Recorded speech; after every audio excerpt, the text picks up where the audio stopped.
Well, while I'm all for how everyone's predicting the Big Ten East to stack up this fall, I'm not sure the experts have quite a grasp on how things are going in the West. You are Locked On Big Ten, your daily podcast on the Big Ten Conference. Part of the Locked On Podcast Network. Your team every day.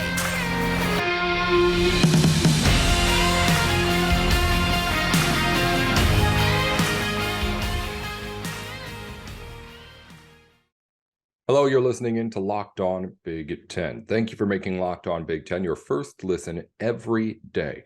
We are free and available wherever you get your podcasts and on YouTube, part of the Locked On Podcast Network, your team every day.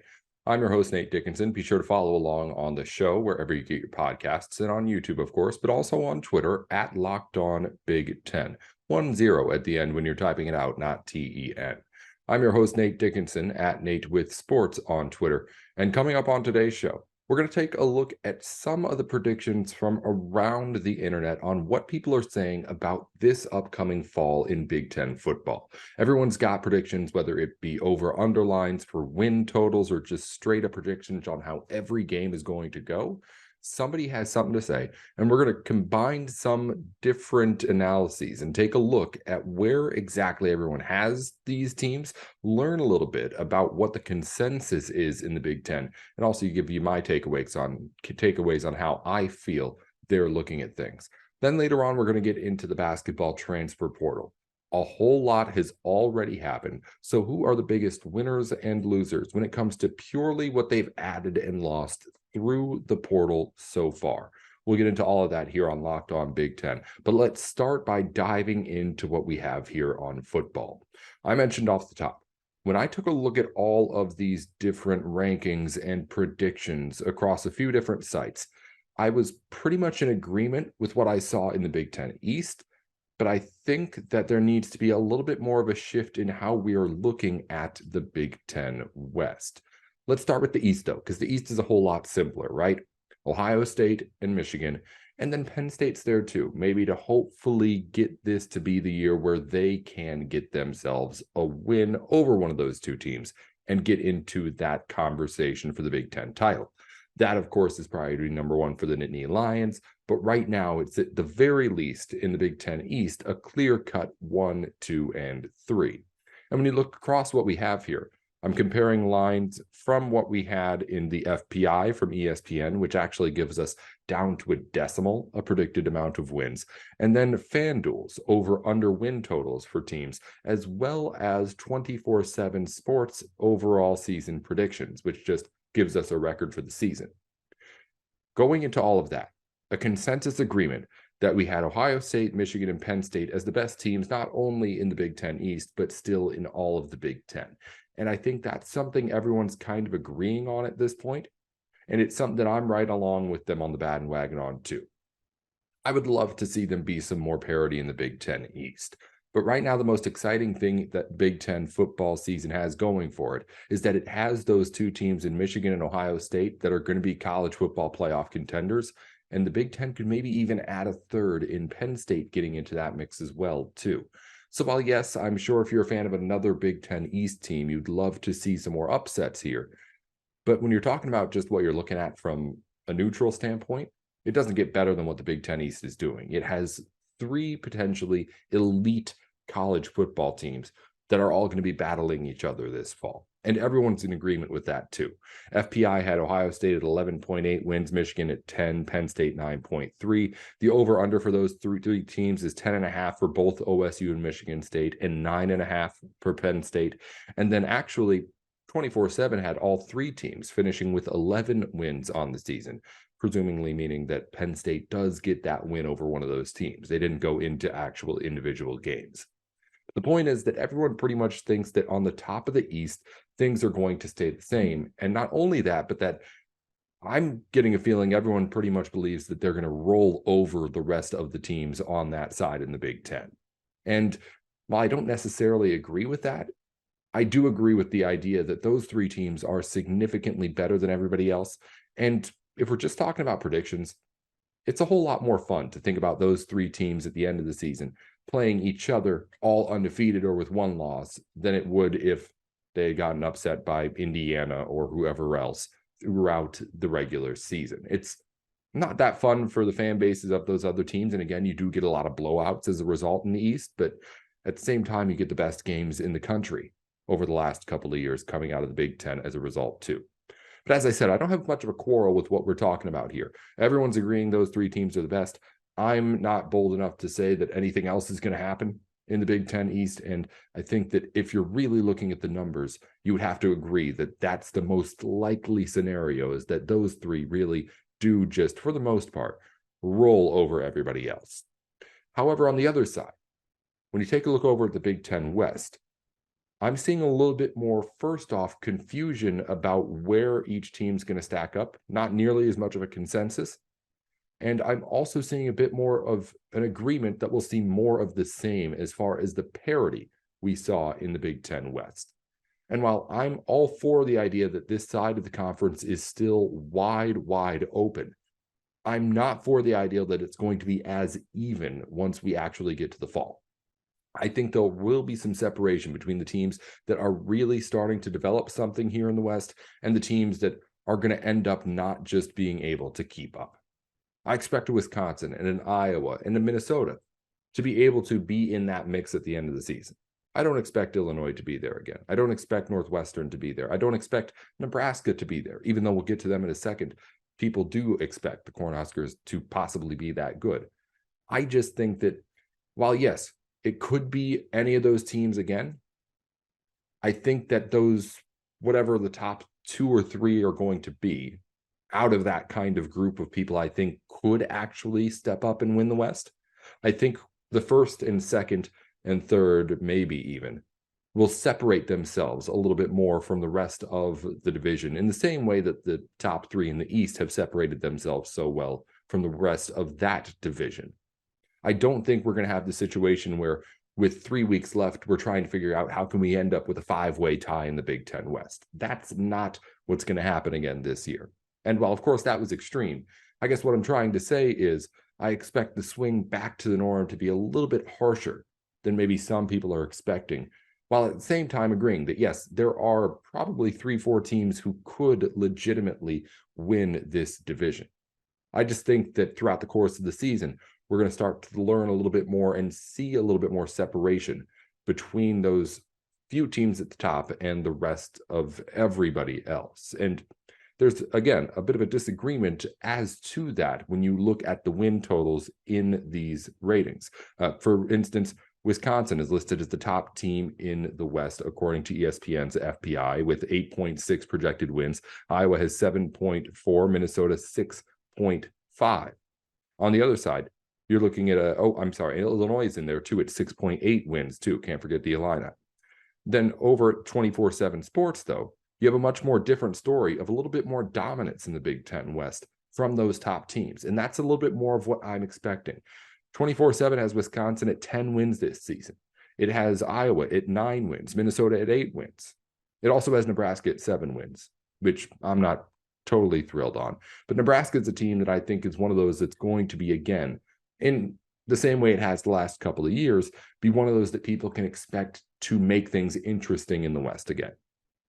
I think that the most surprising thing that we could get in the Big Ten this season is for a team in the East to upset one of those Ohio State or Michigan schools, because overall, the Big Ten is all about, when we're looked at from a national stage, getting that Michigan and Ohio State game with both teams dominating the entire season.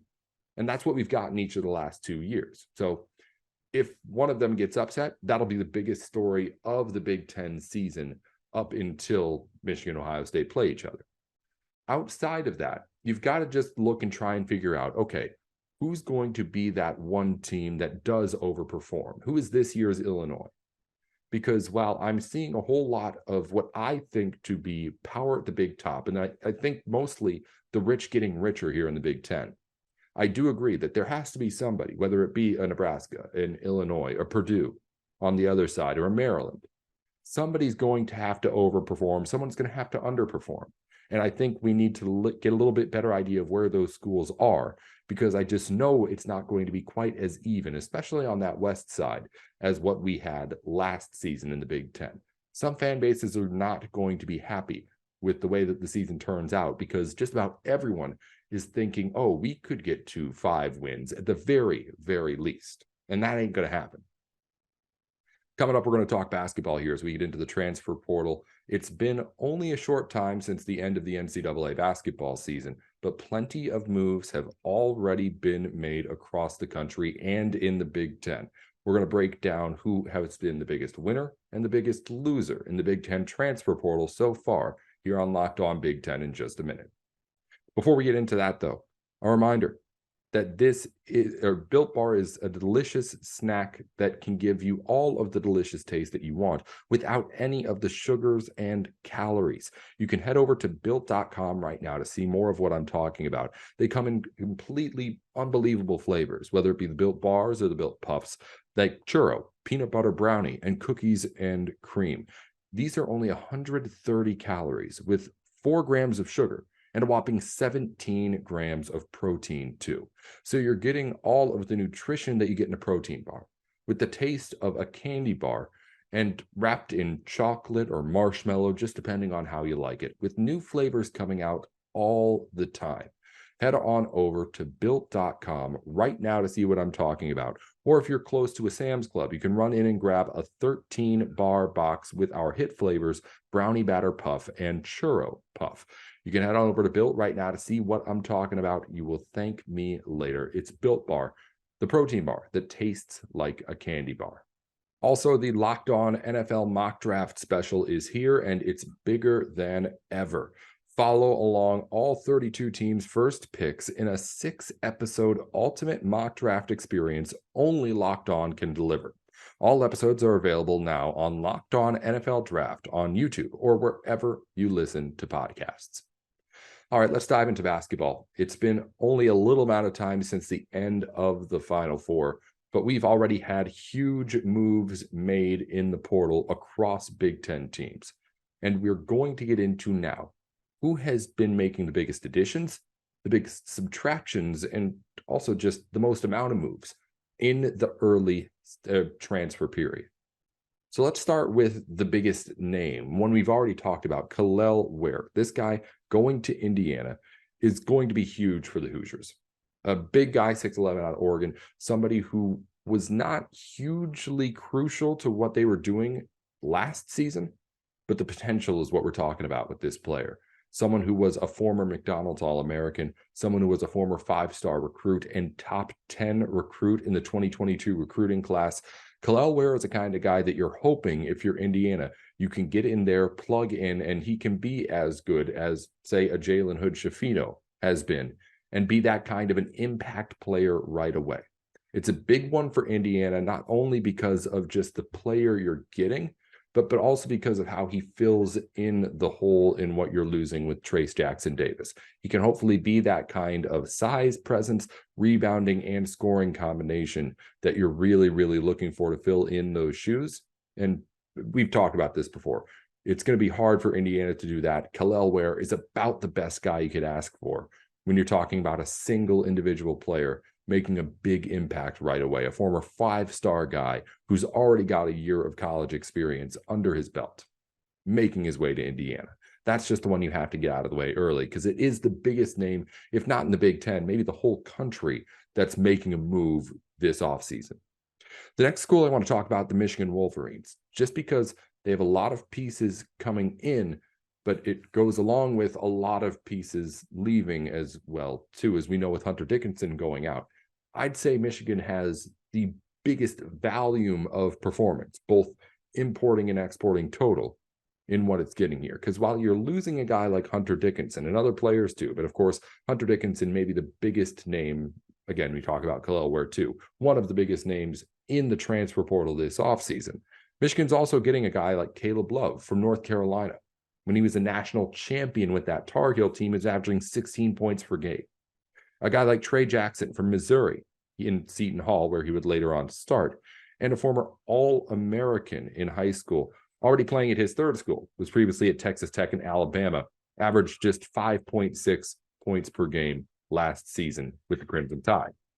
So Michigan gets a lot of pieces that can potentially work, a lot of potential talent, but it goes with what is being lost in assured talent in a guy like Hunter Dickinson leaving for that transfer portal. And we've seen now for the last couple of years, Michigan have potential talent not necessarily turn into wins on the court. So I'm not sure how I feel about that kind of a turnover if I'm a Michigan fan going forward. Next school I want to talk about is one of the ones that's just had bad luck in the transfer portal since this whole thing has started, and it's Minnesota and the Golden Gophers. A few years ago, Richard Pitino leaves, and pretty much the whole team does with him. They end up getting back some pretty decent pieces, and now those decent pieces are starting to leave as well. The Gophers are losing Jameson Battle, who's going to be going to Ohio State, and Talon Cooper. He's both out too. That second and third leading scorers for the Gophers gone. They're getting someone who will, if not be able to play a role, going to have to play a role in Mike Mitchell Jr. from Pepperdine. He was averaging 11.4 points per game last season with them. And also in a weird one, just to kind of mention it, former offensive lineman Jack Wilson out of Washington State switched from football to basketball. 6'11", 325, going to be playing for the Gophers next season. He got very, very limited playing time on Washington State's basketball team this year. Last school I want to talk about is the Nebraska Cornhuskers. This team in Nebraska is getting a couple of guys who could potentially help turn this team into a team that's not at least scraping the bottom of the barrel in the Big Ten. Bryce Williams, all-conference USA player from Charlotte, 13.8 points per game and 40% three-point shooter. A guy who you're more than anything else, that kind of a player is the safest bet to be able to translate his game into the next level and be a productive Big Ten player right away. Then you add in with him Rink Monst, 13.8 points per game at Bradley to lead that team last season. Not to mention, he added 8 rebounds per game, and he was 35% from three. Those are a couple of impact players potentially that Nebraska could have. They don't lose any big players to the transfer portal at the very least. I think that that's one of the big winners when we're talking about just transfer portal adds and losses. Nebraska got itself a couple of pretty good ones, potentially pretty good ones, if it can put the right players around them to get them the looks they need to score the basketball. But when I'm looking at, all right, who are some of the most pure scoring guys and pure production guys that we're getting here in the Big Ten, those are a couple of the names that Nebraska is getting, both of them, who I would have put near the top of my list as far as, oh yeah, these are some of those mid-major guys who are going to be able to take that next step. So I'm excited to see what they can do with the Cornhuskers. Let's wrap up the show here by taking a look at Big Ten news. A whole bunch of news from around the Big Ten to tell you about, but first let's start with golf, women's golf. Crystal Wang of Illinois has been selected to the 2023 Arnold Palmer Cup's U.S. team. The Arnold Palmer Cup is like the Ryder Cup, but for college people, college golfers. I don't know why I said people, but for college golfers, it's the top 6 men and women from universities and colleges in the U.S. who will represent a U.S. team and an international team.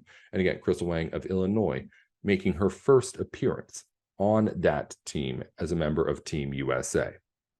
Pretty cool opportunity for her. Let's move on to the other recognition for Big Ten athletes, Big Ten Athletes of the Week.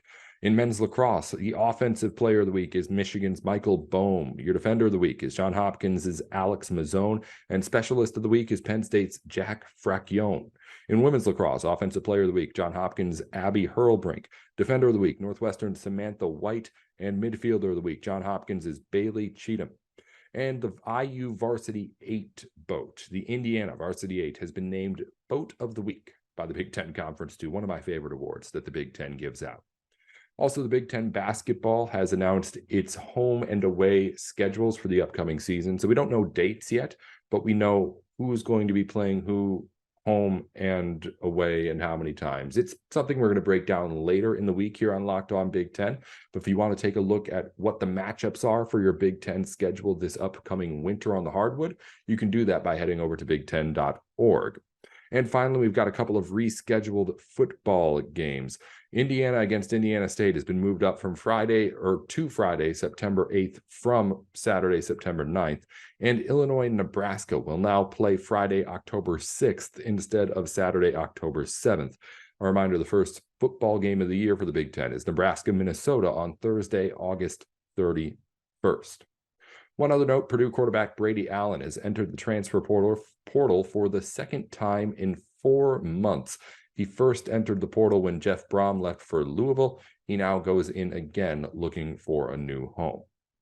I'll just about do it here today for Locked On Big Ten. Thanks for making us your first listen every single weekday. Coming up next time on Locked On Big Ten, we're talking NFL draft. A whole lot of Big Ten players looking to get selected even in just the first round of this NFL draft, which means we've got plenty to look into as it fast approaches. That's what's coming up next time here on Locked On Big Ten. Until then, follow us wherever you get your podcasts, on YouTube and on Twitter at Locked On Big Ten. 10 at the end, not TEN. I'm Nate Dickinson at Nate with Sports. We'll talk to you tomorrow.